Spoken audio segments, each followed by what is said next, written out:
Hey guys, it's Scott here, just on the road to the Hammer, better known as Hamilton. I don't know if it's better known. Maybe it's better known as the Hammer. I don't know. I haven't done a survey on it. Anyway, there's a guy there named Corey Pierce. He's one of the biggest, literally, most nicest, soft-spoken guy I've ever met, and he's a drummer, which is good. It's always good to have a drummer back there, someone to keep the beat while the beat's lost in the La La Land up front, with the brass and the singers and all that kind of stuff. But then again, sometimes the drummers is in La La Land. So anyway, just coming up here to Clapperson Corners in the distance there. As we go down the escarpment, I play with a group run by Corey Pierce, Biggie, as he's better known as. Big heart, that's what I'm gonna go for. Yeah, his body's big. When you got a big heart, you need a big body to support it. So that's my take on that. Don't know too much about his family background, and really we just stick to the idea about playing music together.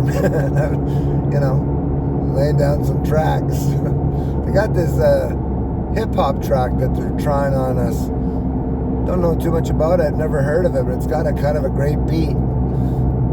And then the end, the nice upper octave trumpet parts. And I wanted to play trumpet, but we only have 3 horns right now. So we have a mellophone. Good place to be in the middle. We have a trumpet who seems to want to hang in there, and they got this guy like me that they wanted to put me on tuba, but those were the good old days, I think, my friends. They thought they nearly ended, or should be ended. So got a baritone. It's a lot easier to travel with a baritone, especially over the border. You know, the guys take a look at the tuba and they're like, who the heck is this guy? Traveling across the border with a tuba? I'll pull him in. Oh, sorry, contrabass. Try telling a security guard at the U.S. border that you play a contrabass. Contra? What? Contraband? What? Get him in here.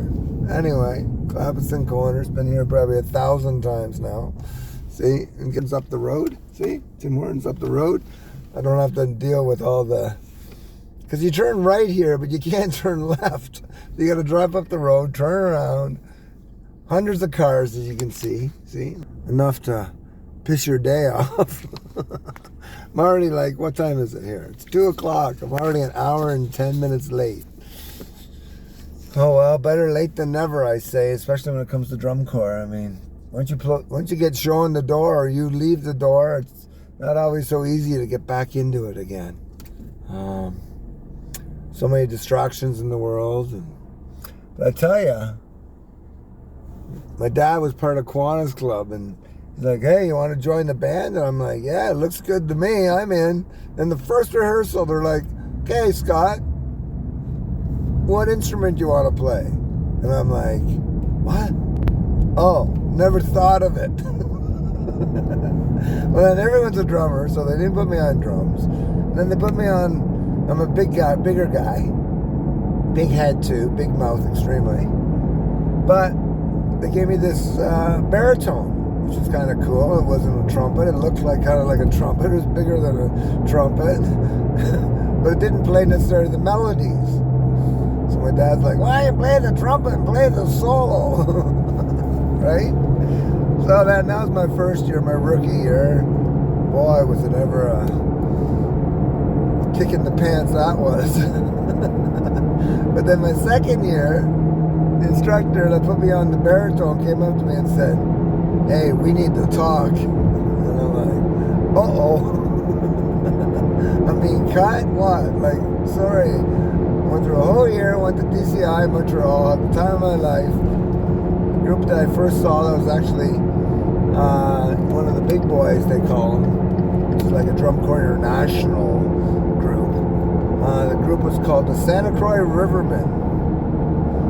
And these guys, they had a really nice looking purple uniform on the color guard with a dress, and everything was formal, wasn't nothing out of place, wasn't a bunch of kids. It was like 18, 19-year-olds. Oh, by the way, you're not a kid when you're 18 or 19. It's time to get serious. But anyway, then in the middle of the show, they pull out these, what are they called? Not kettle drums. Yeah, kettle drums. Made of like cans and stuff. Hamilton's got a couple of these groups. And the greatest sounding harmonized percussion yet. It's got like a beautiful kind of timbre to it. Ting, ting, ting, digga, digga, digga, digga, digga. You listen to it like in Barbados and Jamaica, and you know, really like just, it's like singing with percussion. So maybe I will go back, or not back. Maybe I'll try percussion, which I have a drum, pearl drum, tenor drum, single tenor drum for my son Noah. He seems to get a good kick out of it now and again. Hopefully timing might come up where I can go to rehearsal with my son, and that's a whole nother story there, but for another succession of people being displaced by their parents. It's just absolutely maddening. I'm taking it in stride, you know. Try to help people, and hey, if they're willing to help, great. If not, there's the door. Basically. A couple other things.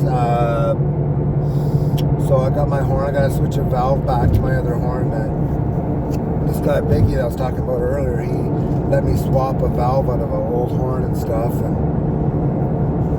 which is cool, but I fixed it so I can bring it back and swap it back to that horn, so the same valves stay in the same horn for the same existence of a horn's life, right? So I'm almost there, about 10 minutes. I took the right way this time. I believe, exit number 69A. Hey, it almost sounds Canadian, which is kind of cool. Maybe I'll make a logo, a t-shirt called Exit 69A. Red t-shirt, white logos, 69A with a letter A, so we don't get off base. And the logo, the center logo, is going to be like an exit sign. So maybe I can take a picture of the exit sign and put that on the t-shirt. Try to keep it simple. Keep it real. Keep it real. There's a real sign. Reminds me of a story of this marching band drum corps called North Shore. The last drive down, I was talking about that. That's on the other side, coming the other way. North Shore. So they named the drum corps North Shore Drum and Bugle Corps. This is about a sign in Burlington, just as you pass the bridge for the 403, I believe it is. There's 69A right there. Be able to shoot a shot. Boom, got it. Okay, now, so I'm going to let things go because Hamilton's a bunch of one-ways. They don't have too many two-ways. But one way, make sure you're going the right way. Okay, so I'm turning it off here on the exit. So I'm going to do a loop. Oh, this is where I took last time. Maybe this isn't the right way to go. Or maybe it is. Who knows? It only gets better. My directions. Which is another story I can tell you later on, but I think I'll just cut the vid short for today. Oh, I go left, right. I go left and I go around past McMaster Hospital, where Noah, at the beginning of his life, my son, when he was born, went into cardiac arrest. Unfortunately, I didn't have the chance. Well, the chance wasn't... The opportunity. I'll say opportunity. I wasn't given the opportunity at my son's birth to be at the hospital to see his birth. Kind of restrictions in, well, I'll tell you, a woman's entitlement to having children in their care, and everybody else sometimes doesn't matter. Even the biological father, which wasn't determined for a number of months after that. So kind of getting over that. But then after he was born, he was rushed to McMaster Hospital, and he was kept in an incubator for about a month, up in about 29 days. I guess that's pretty close to a month. And the mother got her own room right beside the intensive care and showed the support that he definitely needed at the beginning, which, God bless her soul. Well, actually, she's still living, so it's not her soul. It's just, unfortunately, an agency has managed to apprehend a child from her in her care and placed my child in foster care. So I'm going through some court custody. I don't want to call it a battle. We have enough battles on our plates these days. We don't need any more battling, especially when trying to raise a child in this fine world of ours. But I can play on that. Back to the drum corps. I'm hoping that I can play a few correct notes today in rehearsal, and then afterwards they have a little get together. So, and then really, when it comes to drum corps, social, I think, is more of to me anyway, my opinion of this is a gathering of people to play music. What could be better than that? No, I'm going to play football and get kicked in the ass, thrown to the floor, verbalized, traumatized, abused, neglected at times, and becoming addicted to kicking people's ass, putting them to the ground, and stopping them from succeeding. See, music, there's not much of stopping somebody from succeeding, including the player, the crowd.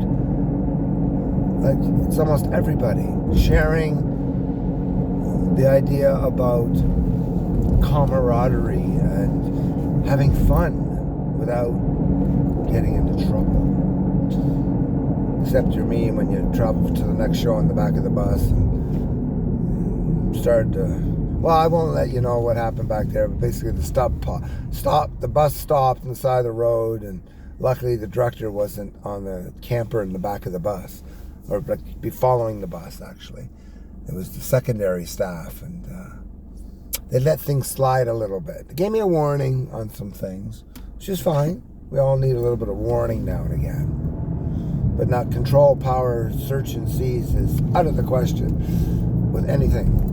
So, I'll leave it at that. I'm just on my way to Hamilton to St. Mary's High School. I don't even know if it's a high school. Maybe, I think it's a high school.